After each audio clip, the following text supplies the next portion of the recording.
Hello વિદ્યાર્થી મિત્રો, આપ સૌનું આપની આ યુટ્યુબ ચેનલ પર હાર્દિક સ્વાગત છે। તો આજે હું તમારા માટે લઈને આવી ગઈ છું ધોરણ 11 વિષય ગુજરાતી એકમ કસોટી 2025નું સંપૂર્ણ સોલ્યુશન। તો ચાલો આપણે તે શરૂ કરીએ। તો અહીં વિભાગ એનો આપણો પ્રશ્ન છે કે નીચે આપેલ પ્રશ્નનો હેતુલક્ષી ઉત્તર લખો। તેમાં આપણો પહેલો પ્રશ્ન છે, કવિ ભાલણને કયું બિરુદ આપવામાં આવ્યું છે? તેનો જવાબ થશે કે કવિ ભાલણને આખ્યાનના પિતાનું બિરુદ આપવામાં આવ્યું છે। બીજું, આ કાવ્યમાં કયા ભાવોનો ઉલ્લેખ થયો છે? તો તે થશે વિરહ। એના પછી ત્રીજું છે કે સીમ અને ઘર કાવ્યનો સાહિત્ય પ્રકાર જણાવો। તો સીમ અને ઘર એ સ્ટુડન્ટ પ્રકારનું કાવ્ય છે। એના પછીનો આપણો પ્રશ્ન છે કે નીચે આપેલા પ્રશ્નોને એક વાક્યમાં ઉત્તર આપો। તેમાં આપણો ચોથો પ્રશ્ન છે કે વિષયાએ વિષનું વિષયા કેવી રીતે કર્યું? તેનો જવાબ થશે કે વિષયાએ પોતાની એક નેત્રમાંથી કાજલ અને બીજી નેત્રમાંથી જળ લઈને તણખલા વડે વિષ શબ્દમાં યા અક્ષર ઉમેરીને વિષયા કર્યું। એના પછી પ્રશ્ન છે કે નીચે આપેલા પ્રશ્નના 3-4 વાક્યમાં ઉત્તર આપો। તેમાં આપણો પાંચમો પ્રશ્ન છે કે નાવિકે રામના પગ કેમ પકડ્યા? તો તેનો જવાબ થશે કે નાવિકની વિમાસણ દૂર કરવા વિશ્વામિત્ર સૂચવેલા નાવિકને રામ પગ ગંગાજળથી પખાડવાનું સૂચવ્યું। નાવિકને વિશ્વામિત્રીના શબ્દોમાં વિશ્વાસ હતો, આથી નાવિકે રામના પગ ગંગાજળથી પખાડ્યા। એના પછીનો છઠ્ઠો પ્રશ્ન છે, ચક્રવાકી માટે કવિએ કયા કયા શબ્દ વાપર્યા છે? તો એનો જવાબ થશે કે કવિએ ચક્રવાક માટે પતિ, પ્રેમી, પ્રિયતમ, નાથ વગેરે શબ્દ વાપર્યા છે, જ્યારે ચક્રવાકી માટે પ્રિયતમ, પ્રિયા, સખી, લલના વગેરે જેવા શબ્દ વાપર્યા છે।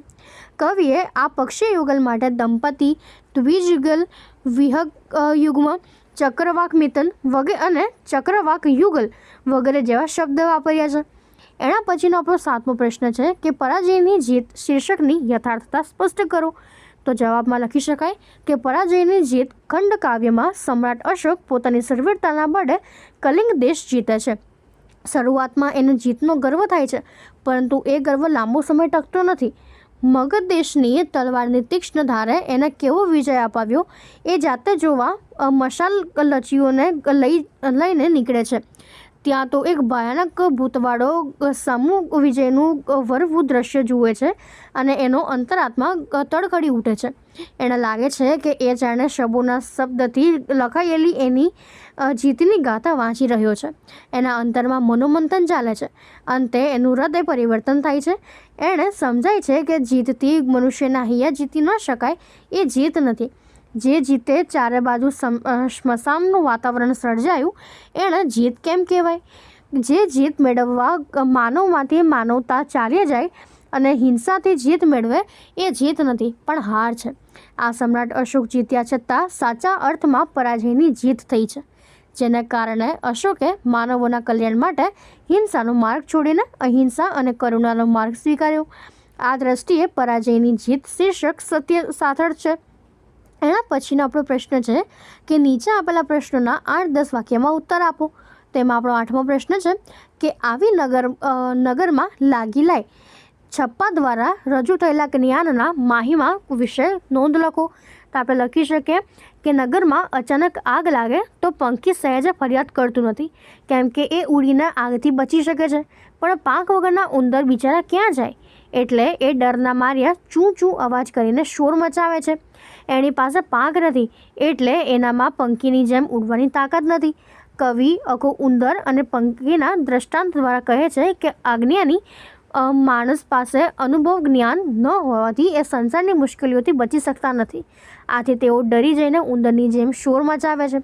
પરંતુ જ્ઞાની જનને પંખીની જેમ ફરિયાદ કે ચિંતા નથી। એ સંસારની વિટંબનાથીઓથી બિલકુલ ડરતા નથી, કારણ કે એમની પાસે અનુભવરૂપી પાંખ છે। એ પાંખથી જ્ઞાનરૂપી આકાશ સુધી પહોંચી શકે છે। આથી અનુભવ જ્ઞાનના બળે એ સારી રીતે જીવન પસાર કરી શકે છે। તાત્પર્ય એ છે કે અનુભવ જ્ઞાન સંસારની વિટંબનામાંથી ઉગારવાનો એકમાત્ર ઉપાય છે। હવે એના પછીનો આપણો વિભાગ બીનો પ્રશ્ન છે કે નીચે આપેલા વિકલ્પમાંથી યોગ્ય વિકલ્પ પસંદ કરીને જવાબ લખો। તેનો આપણો પહેલો વિકલ્પ છે કે આ માણસ ગાંડો છે, આ વાક્ય કોણ બોલે છે? તો એનો જવાબ થશે બી, ક્લાર્ક। એના પછી બીજો પ્રશ્ન છે કે જમનને ચોરની ટોળીમાંથી ભળવાથી કોણ રોકતું હતું? તો એનો જવાબ થશે ઓપ્શન બી, જમકુ અને તેનો દીકરો। એના પછીનો આપણો પ્રશ્ન છે કે નીચે આપેલા પ્રશ્નોને એક વાક્યમાં ઉત્તર આપો. તો એમાં આપણો ત્રીજો પ્રશ્ન છે કે સંસ્થા ચલાવવા તૈયાર થયેલા વિદ્યાર્થીઓને અંતે શું કર્યું? જવાબ: સંસ્થા ચલાવવા તૈયાર થયેલા વિદ્યાર્થીઓએ અંતે નાના ભાઈની નજર ચૂકવીને ઓફિસની બહાર નીકળી ગયા. એના પછી પ્રશ્ન છે કે નીચે આપેલા પ્રશ્નના 3-4 વાક્યમાં ઉત્તર આપો. તો એમાં આપણો ચોથો પ્રશ્ન છે અમુ સૌને બદલાઈ ગયેલ ક્યારે લાગી? શા માટે? તો જવાબ થશે કે લગ્નના 4 વર્ષ પછી અમુ સાસરેથી બીમાર થઈને પિયર આવી ત્યારે લેખક અને એમના બા અમુને ઓળખી ન શકે એટલી તે બદલાઈ ગઈ હતી, કારણ કે એ અમુ નહીં પણ અમુનું ભૂત હોય એવી દેખાતી હતી. એનો હસતો ચહેરો, મરકતી અને મસ્તીખોર આંખો અને એનું ઉછળતું અસ્તિત્વ બધું જ શાંત થઈ ગયું હતું. નમણી અને સ્નેહ નીતરતી અમુનું આ રૂપ આઘાતજનક હતું. એના પછીનો પ્રશ્ન છે કે નીચે આપેલા પ્રશ્નના 8-10 વાક્યમાં ઉત્તર આપો. તેમાં આપણો 5મો પ્રશ્ન છે કે જયશંકર સુંદરી સુધીની રૂપાંતર યાત્રા તમારા શબ્દોમાં વર્ણવો. તો આપણે લખીએ કે જયશંકર ભુજગ નાટકના જીવ હતા. 12 વર્ષની વયે એમના અભિનય ગુરુ બાપુલાલ નાયકે એમને સરસ્વતી ચંદ્ર નવલકથા વાંચવાની સલાહ આપી.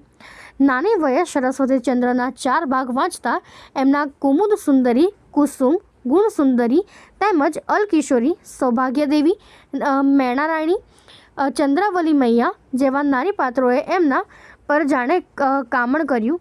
જે સુંદરીની શોધ તેઓ કરી રહ્યા હતા તેઓ આ નવલકથાના પાને પાને આલેખાયેલી હતી. આથી તેઓ અરીસાની સામે ઊભા રહી એ પાત્રોને અભિનય કરતા. કોઈ કારણસર તેમની નાટક મંડળીને મુંબઈમાં નાટક ભજવવાની તક ન મળતા એમણે ગુજરાતી નવલકથાઓ, કાવ્યો, નિબંધો વગેરેનું વાંચન કરવામાં સમય વિતાવ્યો અને પોતાની અભિનયની ગૂંચો ઉકેલવાનો પ્રયત્ન કર્યો. તેમણે શેક્સપિયરની ડેસ્ટિમોના માલતી માધવની માલતીનો અભ્યાસ પણ કરી લીધો. પરિણામે તેમના મનમાં ભજવણીનો એક ચોક્કસ ક્રમ ઊભો થયો. ઉપરાંત સમાજની બહેનો પાસેથી પણ સુંદરીનું પાત્ર કેમ ભજવવું એ શીખ્યા. આમ જયશંકરની સુંદરી સુધીની રૂપાંતર કથા આગળ ચાલતી રહી. સૌભાગ્ય સુંદરી નાટકના સુંદરી પાત્રના અભિનયમાં તેમણે એક શરમાળ ગરવી ગુજરાતણને હુબહુ રજૂ કરી. આ તેમના પરમ પુરુષાર્થનું પરિણામ હતું. આ અવાંતર પ્રક્રિયાએ તેમનામાં રહેલા નટને સાકાર થવામાં મદદ કરી. પ્રેક્ષકોએ તેમની અભિનય કલાને મુક્ત કંઠે બિરદાવી. હવે એના પછીનો પ્રશ્ન છે કે નીચે આપેલા પ્રશ્નોના 8-10 વાક્યમાં ઉત્તર લખો. તો છઠ્ઠો પ્રશ્ન છે કે જીભ વિશેના લેખકના વિચારો તમારા શબ્દોમાં લખો. તો આપણે લખી શકીએ કે જીભ નિબંધમાં લેખકે મનુષ્યની સર્વેન્દ્રિયના જીભની વિશેષતા દર્શાવી છે. દરેક ઇન્દ્રિય બલબે હોવા છતાં એક જ કાર્ય કરે છે, પરંતુ જીભ એક જ છે છતાં 2 કાર્ય કરે છે: સ્વાદ ચાખવાનું અને બોલવાનું.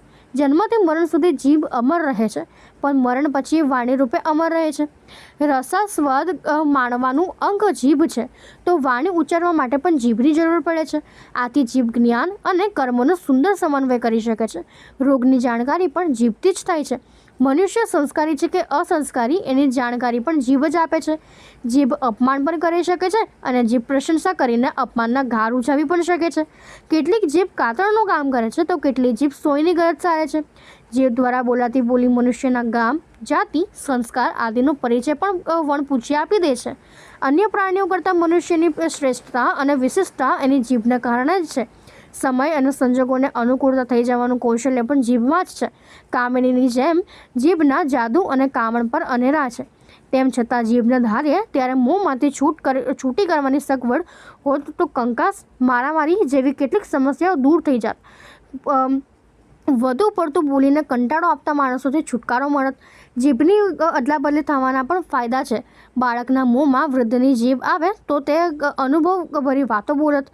રામ ભક્તની જીભ ક્રિસ્તના ઉપાસકના મોંમાં જઈ ચડે અને રહીમને ભજનારની જીભ રાવણના મુખમાં જઈ ચડે તો રામ રહીમ ગોળ એક છે એ આપોઆપ સિદ્ધ થઈ જાત. જીભ આપણને અનુકૂળ સંજોગોમાં પણ આનંદથી શી રીતે કર્તવ્ય બજાવાય એ શીખવે છે. તો આ રીતે આપણે આ જીભની મહિમા લખી શકીએ છીએ. તો અહીં આપણું જે આ એકમ કસોટી છે પૂર્ણ થાય છે. જો તમને આમાં કોઈ ડાઉટ હોય તો કોમેન્ટ સેક્શનમાં જરૂરથી જણાવજો અને આપની ચેનલને લાઇક અને સબસ્ક્રાઈબ જરૂર કરી દેજો. તથા જો તમને આવા અન્ય પેપર જોતા હોય તો નીચે આપેલા નંબર પર મેસેજ કરી શકો છો. તો થેન્ક યુ.